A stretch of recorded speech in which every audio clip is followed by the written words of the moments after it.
こんにちは、フォトグラファーの小室美穂です。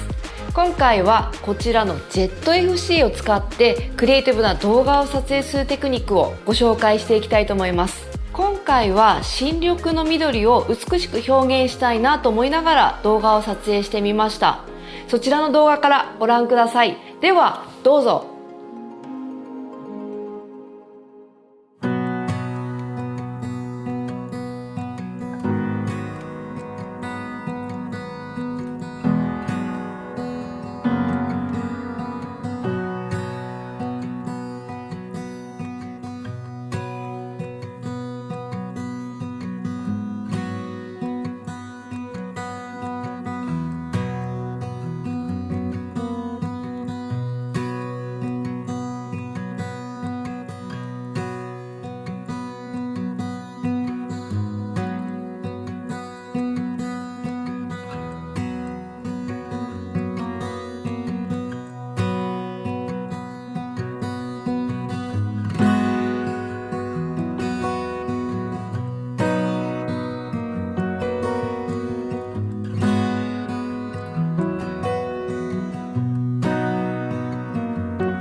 はい、いかがだったでしょうか。では早速この動画を撮影した設定をご紹介していきたいと思います。設定がこちらになります。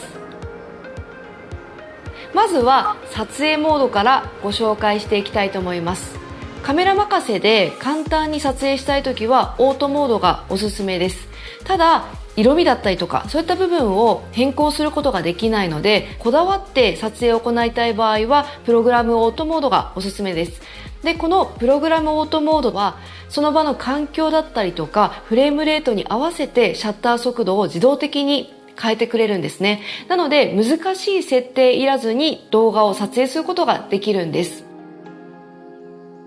To film videos in programmed auto mode, rotate the Photo Video selector to Video and the Mode selector to P.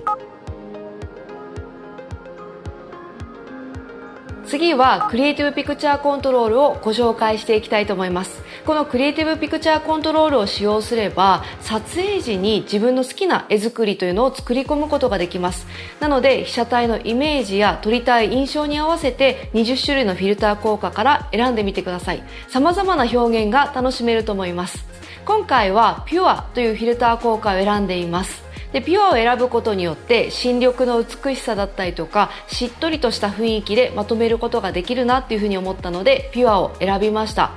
ピュアを 100% にしている状態ですと少し色が変わりすぎちゃうなって思ったんですね。なので適用度を 50% に設定しています。そうすることによってピュアの味付けを楽しむことができますし、被写体本来の色を活かしながら撮影することもできるんです。なので適用度も触ってみるとさらに表現の幅が広がると思います。 To use Creative Picture Controls, select the desired effect using Set Picture Control in the Eye menu.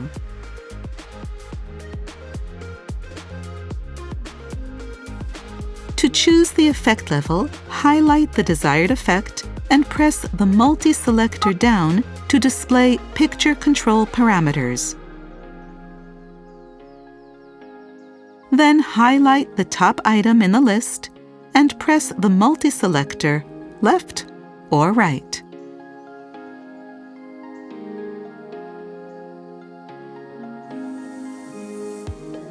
次はフォーカスモードの設定です。フォーカスモードは被写体が動いているのか動いていないのかに合わせてセレクトしてみてください。今回のように人物だったりとか被写体が動いているようなシーンは AFF がおすすめです。AFF に設定しておくことによって被写体の動きに合わせてピント合わせを行ってくれます。あとは風景だったりとか物撮りだったりとか被写体が動かない場合、そういった場合は AFS がおすすめです。というふうに動いている被写体の場合は AFF、 動いてない被写体の場合は AFS を選択しながら撮影してみるといいと思います。 Use Focus Mode in the Eye menu to choose the Focus mode.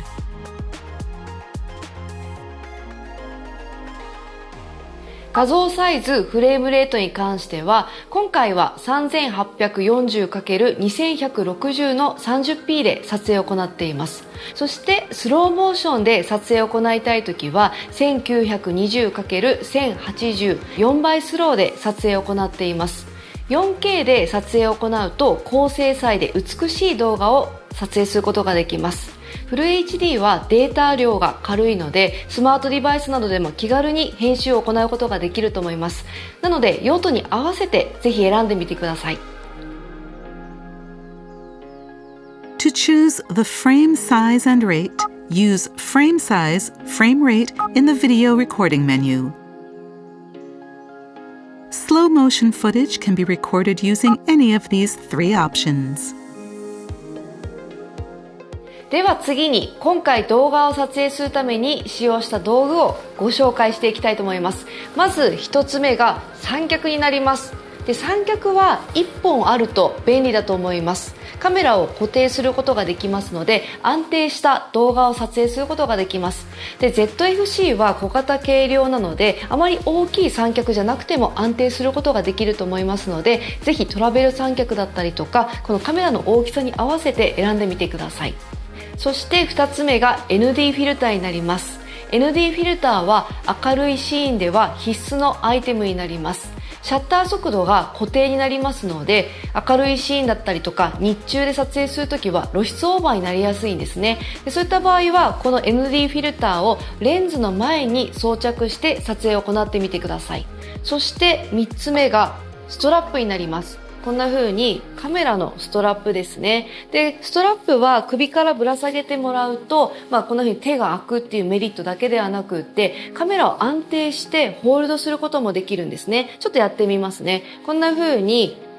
ピーンと引っ張りながら、手と首と脇の3点でしっかりと固定することができます。で、上に行ってしまうと脇が開いてしまいますので、若干下の位置がおすすめです。で、その時に液晶を可動にしてあげると、こんな風に液晶をしっかりと確認しながら動画を撮影することができるので、とても便利です。ぐっと引っ張りながら撮影をすることによって、手持ちで撮影する時も安定した動画を撮影することができるんですね。なのでぜひですね、このストラップも活用してみてください。で、私はピンと張った時にバランスがいいように、おへその上ぐらいに来るようにストラップの長さを決めています。長いと脇が開いてしまいますので、そのバランスもぜひ考えながらストラップの長さを決めてみてください。It's a good idea to use electronic vibration reduction for handheld filming. To enable electronic vibration reduction,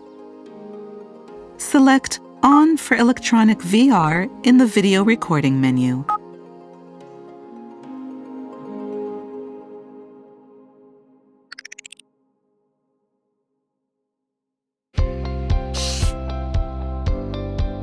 ではここからは撮影に使えるおすすめのテクニックをご紹介していきたいと思います。まずはカット割りについてです。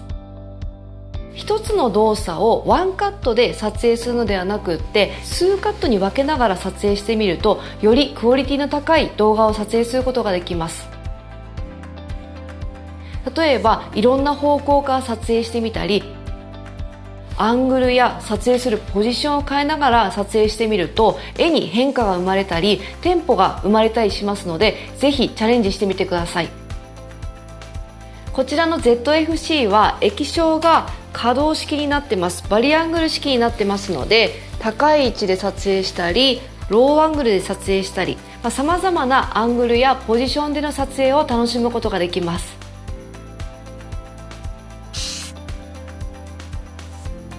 次にフォーカスモードについて説明していきたいと思います。今回は主に動いている被写体を撮影するときは AFF、止まっている被写体を撮影するときは AFS を使用しています。実はそれ以外に AFC というのも使用しているんですね。この AFC を使用するとピント送りというテクニックを楽しむことができます。ピント送りというのは撮影時にピントの位置を変更することができるんです。ピント位置を手前から奥というふうに動かすことができるんですけれども、そうすることによって見せたい被写体に視線誘導させることもできますし、ストーリー性が生まれるんですね。このピント送りを行うときはピントを合わせたい被写体をタッチし続けます。そうすることによってピントの位置が変更されていきます。で、そのピントの合わせる速度というのは AF 速度から変更することができます。高速から低速まで10段階で変更することができますので、このピントを送る速さというのをぜひ選びながら撮影してみてください。AF speed can be adjusted using custom setting G3 AF speed.